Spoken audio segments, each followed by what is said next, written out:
नमस्कार भक्तांनो, जय बाळूमामा. श्री संत सद्गुरू बाळूमामा जीवनचरित्र कथा. प्रथमतः सगळ्यांना जय बाळूमामा. बाळूमामाच्या नावानं चांगलं.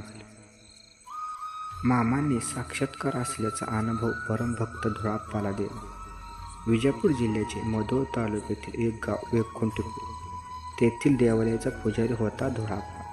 या धुळाप्पाची निस्सीम भक्तीची अमृततुल्य फळे मामांनी त्याला प्रत्यक्षात अनुभवास दिली होती. मामांची बकरी पावसाळ्यात मोहोळ भागात असायची. त्यावेळी श्रद्धा भक्तीसह सेवा करण्यासाठी धुळाप्पा मामांजवळ वारंवार जात असे. मामांविषयी त्याचा जो भाव होता तो शुद्ध होता. त्याला भक्तिभावामध्ये कुतर्क करण्याची सवय नव्हती. कर्तबगारीची त्याला अभिमान नव्हता. तसेच इतरांशी त्याचे वागणे नम्रपणाचे होते.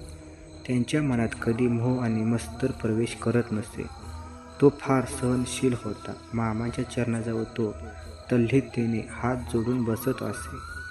त्यांची आज्ञा पाळण्याखेरीज त्याला बाकी शास्त्र पुराण काही ठाऊक नव्हते. थोडक्यात तो अत्यंत श्रद्धावान असा भोळा भाविक होता. मामांना त्याचा भाबडा भक्तिभाव खूप आवडत असे. एकदा तो मामांच्या चरणाजवळ बसला असताना मामांनी पिकलेले आंब्याची त्याच्याजवळ मागणी केली.